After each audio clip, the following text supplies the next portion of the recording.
I wasn't expecting such a drastic boost to our military forces, but at the same time, I was genuinely glad at the prospect of more companions joining our ranks. I urged Diablo to discuss new work arrangements for the demons. The 3 Demonesses were in attendance as representatives of the new personnel. I was interested in hearing their opinions as well. Right now, there are 3 vacant positions I want filled as soon as possible.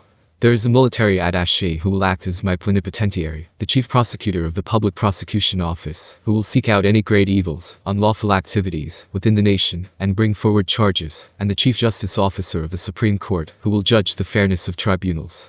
Since there's 3 of you here, do any of you wish to fill in these roles? It felt as if I was forcing the girls to accept, but I casually brought it up as an option, none the less. The jobs weren't as simple as they seemed.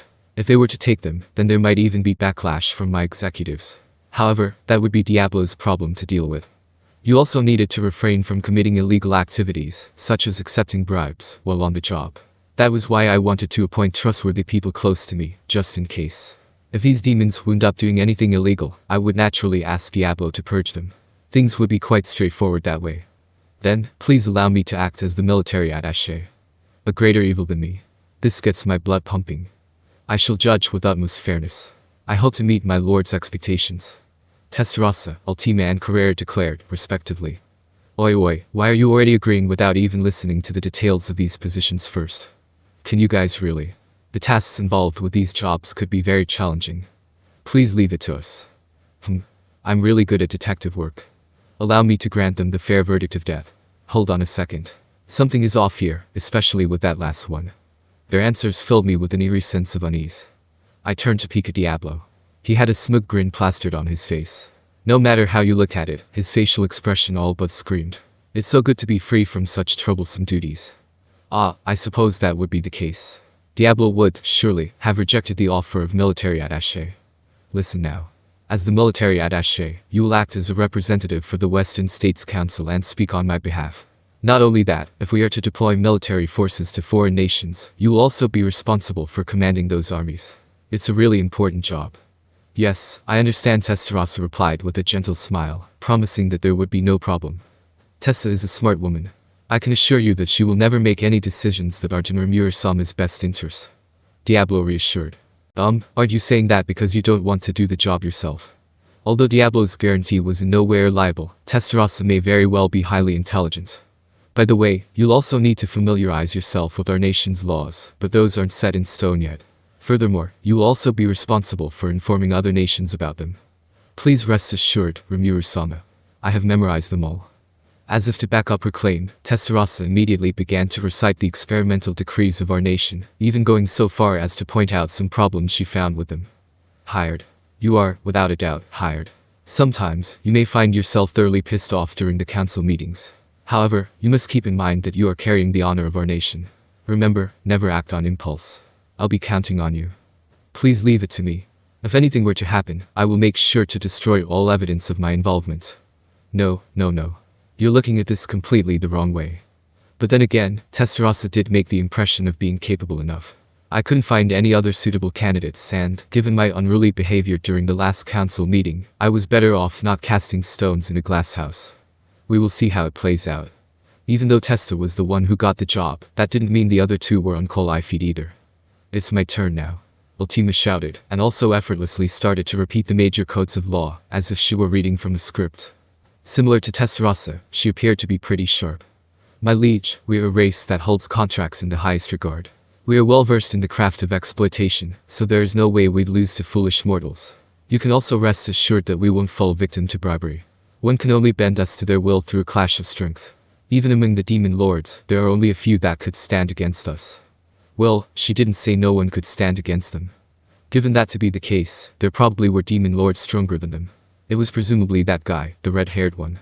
Well, that was none of my business. After all, the important thing was that Carrera would take on the role of Chief Justice. Then, I shall hire you all. Ladies, I will be in your care from now on. Please leave it to us. As provisional personnel, I decided to hire the 3 Demonesses. It proved to be the right call. The Tempest Federation would later become a state featuring a legal system like none other. Its legal structure would be esteemed throughout the generations that followed. By the way, I wasn't above the law. I gotta be more careful so I don't end up being arrested for bribery. Our nation finally possessed the framework of a constitutional country. Even though we were still in a trial period, we had the foundations for a system with separation of powers. Ultima and Carrera were both extraordinarily diligent workers, though perhaps I should also give credit to their many outstanding employees. They all got along and worked together, which enabled them to demonstrate their full potential as a team. Ultima was assigned to learn from Rogard. She would always call him Uncle Rogard and listen to whatever he had to say. Rogard would then call Ultima Missy. He cared for her like she was his own daughter. Although Rogard was unaware of Ultima's true identity. Rogard may have been bold, but had he known that Ultima really was a demon peer, he would definitely have been far more reserved around her. With that in mind, I only told him that she was one of Diablo's recruits and nothing else. At the end of the day, it was her work performance that mattered, so there shouldn't be any problems. Chief Justice Carrera was also handling her new responsibilities well. Rogard was the Attorney General, and had since returned to the executive branch's legal department. The judicial department was now officially its own independent branch, separate from the executive branch. However, this didn't mean the judicial branch had free rein. The judicial, legislative, and executive branches would all monitor each other. Rogard was responsible for observing and supporting Carrera, whom I had appointed. From his report, her behavior notwithstanding, she was doing an excellent job. She would not yield to violence or bribery. Rogard seemed to approve of Carrera. This was fantastic. There was no such thing as a perfect political system, so we just have to wait and tackle problems as they arose. And so, all that remained was to send out the drafts of our legislation to the council. That's everything. Testarossa, have you prepared everything properly? Yes, Rimuru-sama. Moss handled all of the procedures. Testarossa was resting elegantly in front of me. She had personally poured me a cup of black tea. It was delectable. Shuna's black tea was superb, and Xian's black tea was nice too. While their teas were exquisite in their own right, Testarossa's black tea was no slouch either. The fragrance was profoundly sophisticated, and it lingered in your mouth. It didn't even leave the slightest trace of a bitter aftertaste. There was also a hint of sweetness despite its lack of sugar. Overall, it made for a very refreshing drink. Diablo stood behind me, eyes wide. Testa, I never imagined you would personally make tea for others. How surprising. Indeed. I obviously need to give Rimuru-sama special treatment. And of course, there's no tea for you. I don't mind. As long as you treat me as your superior, I can turn a blind eye to things like these, Diablo responded, preparing some black tea for himself. I couldn't tell if they were close or spiteful of each other. Although the air was intense, they didn't appear cordial enough to be labeled friends. By the way, the reactions from the nations were rather intriguing too, Testarossa suddenly divulged. Some nations want to get on our good side, while others are trying to exploit us for their own benefit.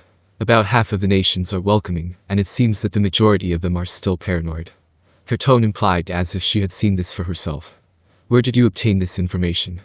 My apologies, I ordered Moss to investigate a little in order to be of help to Rimuru-sama. Moss again. It looked like he had some outstanding talents. I recalled that he was a powerful individual whose strength was second only to the 3 Demonesses. He was also one of the demons that evolved to become a demon peer, and he seemed to be stronger than the other demon peer, Varen. So this Moss was even capable of collecting intelligence. How accurate is this information? Did he acquire it using magic? Or did he see and hear things for himself? It'd be great for us if the information were reliable. However, if it wasn't, then we have a bunch of other problems on our hands. With that fact in mind, I questioned Testarossa. Moss holds a special ability which enables him to split into multiple small clones and travel to different locations. Acquiring and analyzing intel from various places at the same time is a piece of cake for him. That would make him truly impressive. I was quite glad to have gained such fortuitous talent. Then that's really convenient. I'll introduce him to Sai next time and let him help with information gathering. They may have different suitabilities, so hopefully they can complement each other. How I yearn for such praises from Rimuru-sama. I am almost jealous of Moss. Testarossa commented, cracking a smile when she finished. Surely you jest. Behind Testarossa was Moss himself, who was standing by, previously unnoticed due to his weak presence. As he spoke, a cold sweat suddenly ran down his cheeks. Varen had the appearance of an old gentleman with a handlebar mustache. Moss, on the contrary, looked like an adorable, run-of-the-mill young boy. From appearances alone, he seemed to be in 5th or 6th grade of elementary school. I saw no evidence of him being strong. Was he really that exceptional? Is Moss's information valid? We did eliminate a couple of hostile counselors recently. It'd be reasonable if people were paranoid, but are there really nations still trying to exploit us? Well, it was sort of bold for me to say this. Our nation was quite the dangerous one. And just what type of overly optimistic leaders would want to exploit a country this unbelievably dangerous? It was only natural to doubt the accuracy of Moss's intel. Moss, explained the situation to Rimuru-sama. For some reason, it was Diablo that gave this order as opposed to Testarossa. Yes, sir. The nations neighboring the south of Tempest, centered around the kingdom of Bloomond, were all in favor of our nation. Yet, relevant knowledge of our nation has not yet spread to the northern realm. It seems that many noblemen there are skeptical about the rumors. As for the now decommissioned councillors, their words, regardless of their veracity, lack credibility. Although this part was purely speculation from said rumors, it is difficult to determine the authenticity of the matter. With that being said, among several kingdoms, some of their royal family members undeniably hold ill intent towards us. On a side note, Moss's power allowed him to directly eavesdrop on the conversations that he wanted to hear. That explained why it was up to the receiver of the information to determine its legitimacy. Nevertheless, his power was quite handy. If we can detect suspicious activities ahead of time, we can plan accordingly before anything bad happens. Indeed. Testarossa, can I trouble you to take care of the matter? Most certainly. Regarding the method, however, should I destroy their entire nation? No, that won't do. That'd be overkill. Just make sure to hold the people in charge accountable. Understood. Remember to avoid methods that will lead to casualties. As you wish. At the very least, I will not do anything that results in the world condemning Tempest, Testarossa promised, smiling brightly. Despite that smile, I found her terrifying. I was kind of worried about whether or not it was really okay to let her handle it. But hey, there's a first time for everything. After all, you couldn't run a country by always sucking up to other nations. This was an irrefutable fact. If other nations look down on us, it would only lead to unnecessary complications. Good. You must work hard towards those goals without damaging the reputation of our nation. However, should the need arise, you should also be prepared to show off our might. And so, I saw Testarossa off to the council.